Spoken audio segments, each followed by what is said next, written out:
PYQ solution सिर्फ और सिर्फ क्वेश्चन को सॉल्व करके चले जाना यही काफ़ी नहीं है। इसलिए हम एक न्यू अप्रोच को लेके आए हैं, 3 in 1 अप्रोच, जिसमें हम कॉन्सेप्ट को समझेंगे, पीवाईक्यू जो आया है उसको सॉल्व करेंगे तरीके से, और तीसरा पॉइंट जो सबसे अलग होंगे, हम एक्सपेक्टेड क्वेश्चन लेंगे। तो उस क्वेश्चन के द्वारा हम ये समझने की कोशिश करेंगे कि ऐसा डिट्टो क्वेश्चन कौन सा आ सकता है। इसीलिए हम इस सीरीज़ को नाम दिए है डिट्टो सीरीज़। इस डिट्टो सीरीज से हम ये कोशिश करेंगे एक एक क्वेश्चन को, सवाल को सॉल्व करना और एक्सपेक्टेड क्वेश्चन को साथ साथ में अच्छे से तरीके से देखना, और उससे पहले भी जो है कॉन्सेप्ट को क्लियर करना। भले ही टाइम लगे, थोड़ा सा आप टाइम को इन्वेस्ट करिए। एक एक क्वेश्चन के पीछे सिर्फ और सिर्फ सॉल्यूशन करके चले जाना ही काफ़ी नहीं है। कॉन्सेप्ट समझना, उसके बाद जो है सॉल्यूशन करना ज़्यादा मायने रखता है। चलिए अब नेक्स्ट स्टार्ट करते हैं। पहला क्वेश्चन, ये हमारा पहला क्वेश्चन बोला गया है अरेंज द फ्रैक्शन। ये आपको जो है असेंडिंग ऑर्डर में अरेंज करना है। तो जिसमें आपको बोला है 5/9, 4/7, 3/5, 2/3। देखिए, ऐसे क्वेश्चन को करने का जो तरीका नॉर्मली होता है, अगर हम लोग, पहले मैं ये बताता हूँ आपको, सबसे आसान तरीका मैं आपको बताऊंगा।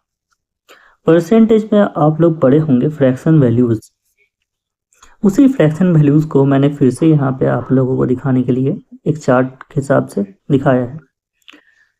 तो उसी फ्रैक्शन वैल्यू के थ्रू करेंगे, आपका टाइम बहुत ज़्यादा सेव होने वाला है। एलसीएम मेथड से भी हो सकता है, कभी कुछ नहीं पता चले तो एलसीएम मेथड से भी हो सकता है, बट वो थोड़ा बड़ा हो जाता है। जैसे एलसीएम मेथड क्या है, नीचे जो न्यूमरेटर होता है, यहाँ पे कितना है, 9 है, उसके बाद 7 है, 5 है, 3 है, इनके एलसीएम लेंगे, जो आएगा गुना करेंगे। तो वो एक मेथड हो सकता है, बट हम उससे नहीं करेंगे। क्यों? क्योंकि वो प्रोसेस थोड़ा बड़ा हो जाता है। तो हम देखेंगे पहले जो यहाँ पे लिखा हुआ है 5/9। 5/9 को हम ये बोलेंगे, हम लिख सकते हैं ऐसा, 5 ब्रैकेट में 1/9, ऐसे तोड़ के। अच्छा, मैं ऐसे क्वेश्चन को तोड़ के डिकोड करके और बड़ी स्लो प्रोसेस इसलिए करा रहा हूँ, मैं ये समझ रहा हूँ, ये सोच रहा हूँ कि हाँ, मान के चलिए आपको एकदम बेसिक लेवल से कुछ नहीं पता।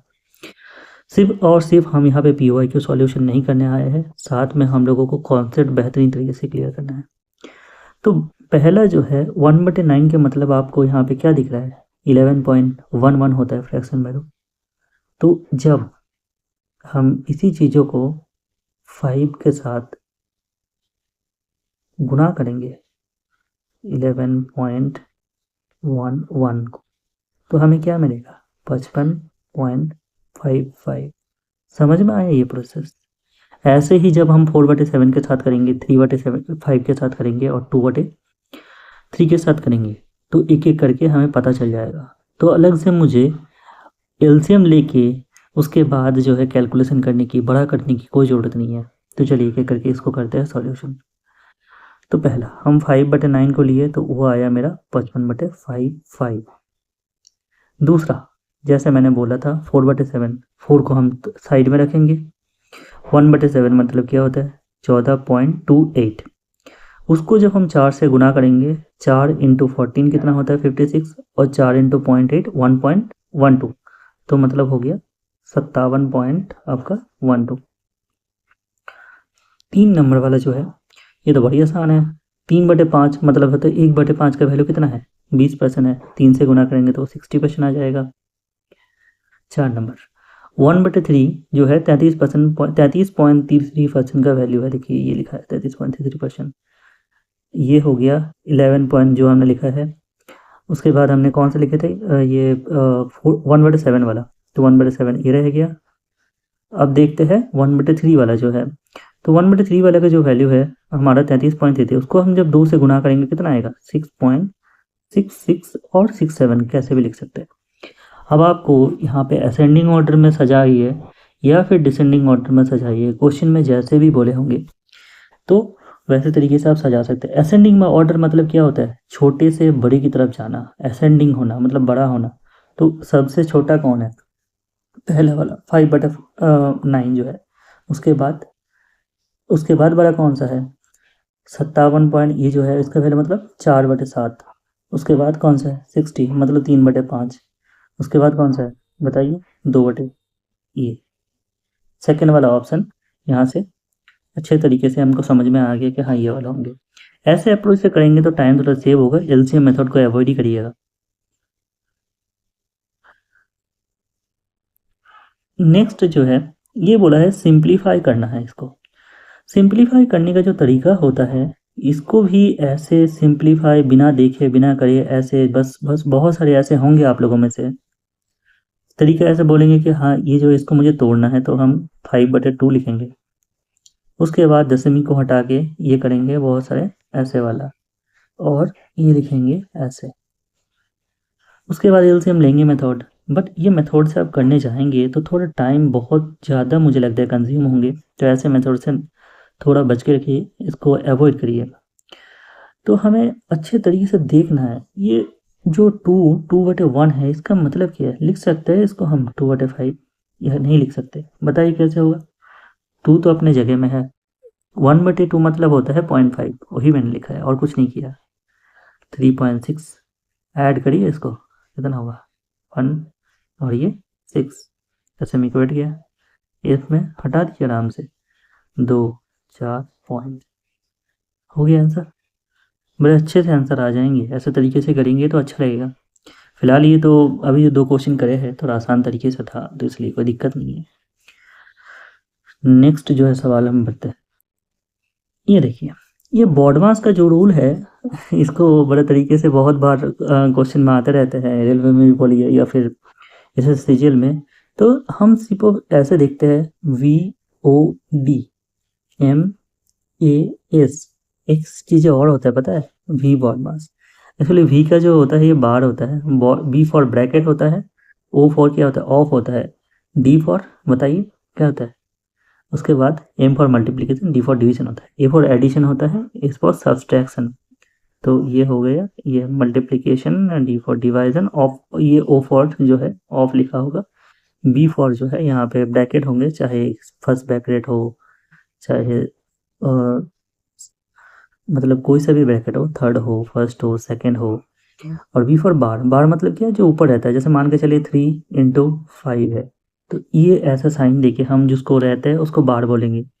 इसी ऑर्डर में तरीके से सजाते हैं, अगर कहीं पे भी कुछ हो यहाँ पे पहले बार हो तो बार वाला कैलकुलेशन हम पहले करेंगे, उसके बाद बी मीन्स होता है ब्रैकेट को तोड़ेंगे, उसके बाद ब्रैकेट को जब सॉल्यूशन हो जाएगा तब डी मीन्स होता है डिविजनलिटी करेंगे, डिवीजन वाला जो सॉल्यूशन रहेगा उसको करेंगे, देन मल्टीप्लिकेशन को, उसके बाद एडिशन, उसके बाद लास्ट में जो सब्सट्रैक्शन। तो उसी तरीके से हम करके देखते हैं इस वाले सवाल को सॉल्यूशन करके। देखिए ब्रैकेट वाला जो ये वाला पार्ट है ना, इसी को आपको पहले तोड़ना है। तो अब यहीं पे जो है इसका एलसीएम क्या आ जाएगा बताइए, एलसीएम आ जाएगा 4, और 4 एलसीएम आ जाएगा, और ऊपर देखिए यहीं से हमारा जो सॉल्यूशन करके ये वाला जो है हाफ आ गया, यही हाफ के साथ ये वाला हाफ जब गुना हो जाएगा तो वो हम लिख सकते हैं कि 1/4, मतलब पूरा इस ब्रैकेट को मैंने एक बार में ही कैलकुलेशन करके लिख दिया कि हाँ 1/4 यहाँ से आ गया।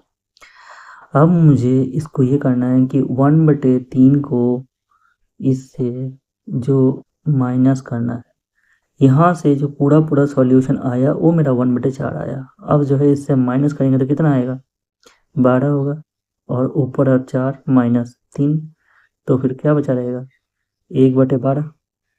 समझ में आया, 1/12 जब हो जाएगा आप ये बोल सकते हो, अब मैं थोड़ा सीरियस कर लेते को, तो फिर हमारा ये सॉल्यूशन जो पूरा है कितना है, मैं बोल सकता हूँ कि 5/6, और 1/12 अगर डिवीजन में है उसको मल्टीप्लिकेशन करें तो पलट जाएगा, पलट जाएगा तो मैं ये लिख सकता हूँ कि हाँ चलो ये 5×2 = 10 हो गया। अब जब यहाँ से मेरा 10 आ गया और अब मुझे ये वाला ही चीज़ें बचा रहा, इसका मतलब क्या 4×7 = 28, और ये है 29/4 -10, यहाँ से मेरा आ जाएगा 40, 1 मिनट 40 यहाँ आ जाएगा, तो फिर आ जाएगा मेरा 11/4। सो मैं ये लिख सकता हूँ -3 से जाएगा, सॉरी 3 से कहाँ जाएगा, ये 2 से जाएगा, 2 से जाएगा और बचा रहेगा 3 और ये होगा 4। तो यही मेरा आंसर आ गया। तो इसलिए आप पहले ब्रैकेट वाला काम कंप्लीट कर लीजिए। फर्स्ट ब्रैकेट का काम कंप्लीट होने के बाद सेकंड ब्रैकेट का काम कंप्लीट करा है मैंने, उसके बाद थर्ड ब्रैकेट का काम कंप्लीट करा है मैंने, देन लास्ट में जो रखा हुआ है।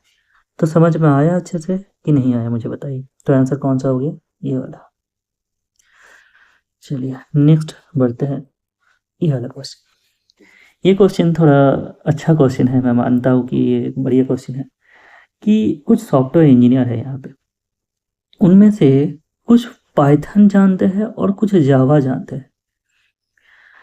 तो देखिए बड़ा कंफ्यूज ये हो जाता है, क्वेश्चन तो आसान है बट कंफ्यूज जो है कि हम जब एग्जामिनेशन हॉल में रहते हैं तो थोड़ा कंफ्यूज हो ही जाते हैं।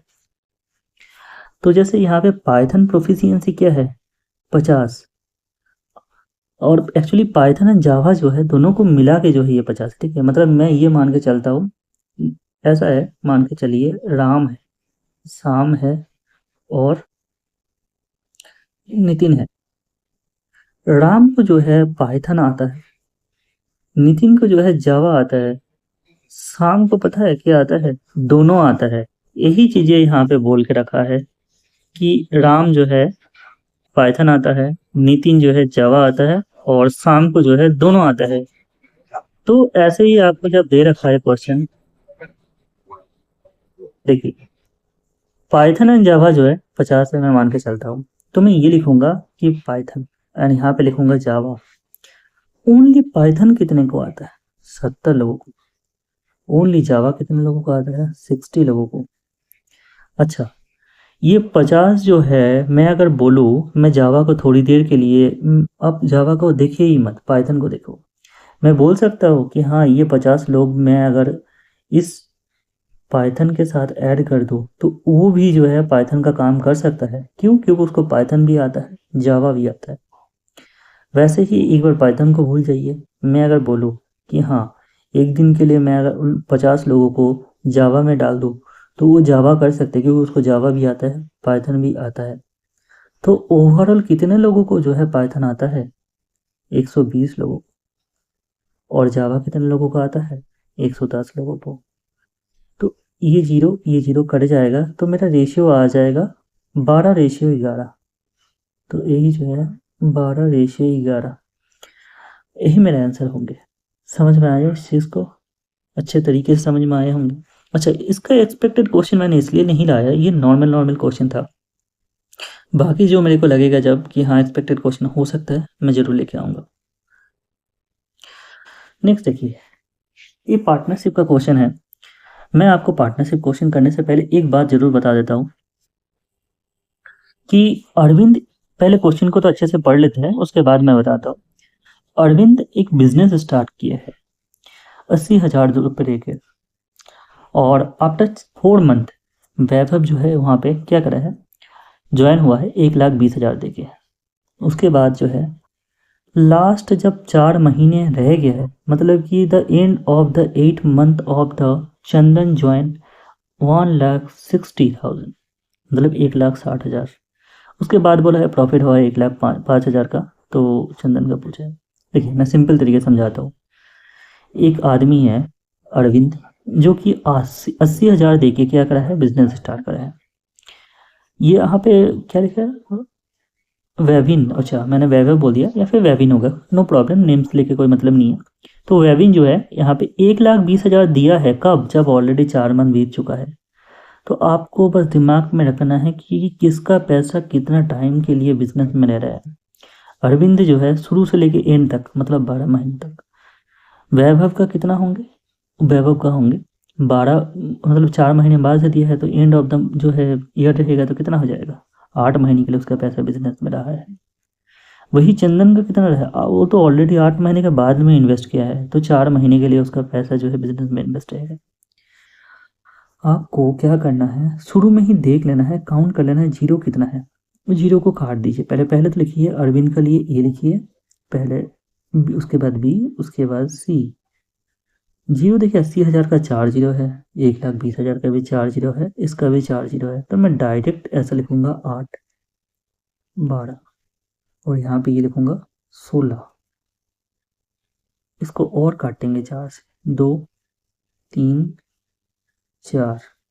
अब इसका पैसा कितना समय के लिए, 12 महीने के लिए, इसका कितना 8 महीने के लिए, इसका कितना 4 महीने के लिए, इसको भी काटेंगे 2 3, कितना आ रहा है 6 आ रहा है, ये भी 6 आ रहा है, ये 4 आ रहे हैं। इसको भी देखिए 2 से काटेंगे तो 3:2। मतलब मैं ये बोल सकता हूँ कि अरविंद का जो पैसा बिजनेस में रहा है वो 3 यूनिट है, वी का जो पैसा है वो भी 3 यूनिट है, सी का जो पैसा है वो 2 यूनिट है। इसी के अकॉर्डिंग भी हम लोगों का वो क्या मिलता है, प्रॉफिट मिलता है। जितना पैसे मतलब कि इन्वेस्टमेंट, मैं अब इसको इरेज करता हूँ, जैसे इन्वेस्टमेंट प्रोपोर्शनल टू क्या होता है, शेयर होता है। मतलब आप जितना इन्वेस्ट करेंगे आपका शेयर में उतना आएगा। तो वैसे ही जो है अब हम देखेंगे कि जो 1,05,000 है ये किसका वैल्यू है, सबका वैल्यू है। कितना कितना 3 था अरविंद का, बी का कितना था वो भी 3 था, सी का था 2, तो कितना हो गया 8 का वैल्यू हो गया। चाहिए किसका, चंदन का। चंदन मतलब क्या होता है, लास्ट का जो था सी। 4 से कटेगा, इसको भी मैं 4 से ही कटता हूँ, 2 से जाएगा, उसके बाद देखिए 6 से चलाएंगे, उसके बाद 2 से, फिर से 5 0। तो ये जो है ये उसका आंसर हो गया। अब मेरे को एक क्वेश्चन आपको बताना है, बहुत सारे लोग ये जानते होंगे बट मैं बेसिक तरीके से नॉर्मल लोगों को बताना चाहता हूँ ये, कि कभी ऐसा आपको दिया जाए कि चंदन जो है और मान के चलिए अरविंद और चंदन के बीच में डिफरेंस कितना है, चंदन के बीच में, तब आपको अरविंद को अलग से नहीं निकालना है, ना ही चंदन को निकालना है। आप रेशियो से निकालेंगे कि चंदन का जो है 2 था और अरविंद का 3 था, तो 1, ये 1 का वैल्यू आपको निकालना है, ठीक है। तो तब हम क्या करेंगे, यहाँ पे 2 ना लिख के यहाँ पे 1 लिखेंगे, बाकी जो आएगा वही हमारा आंसर होगा, ठीक है। समझ में आ रहा होगा। तो सेशन कैसे लगा बताइए। नेक्स्ट जो है हम नेक्स्ट पार्ट में नेक्स्ट 5 क्वेश्चन को लेके आएंगे, और वहाँ पे अगर एक्सपेक्टेड क्वेश्चन बनेगा तो मैं एक्सपेक्टेड क्वेश्चन भी साथ में ले आऊँगा। यहाँ पे एक जो क्वेश्चन था ये पहला 5 क्वेश्चन, ये इजी टू मॉडरेट था मेरे अकॉर्डिंग। मतलब इजी टू मॉडरेट इसलिए है, यहाँ पे जब हम सॉल्व करें वो तो आसान तरीके से बन जा रहा है, बट एग्जाम हॉल में जब बनाने जाते हैं तब एक टाइम प्रेशर रहता है, इसलिए वो मॉडरेट से बन जाता है। So thank you all of you. Class यहीं पे रखते हैं, नेक्स्ट पार्ट के लिए बढ़ते हैं।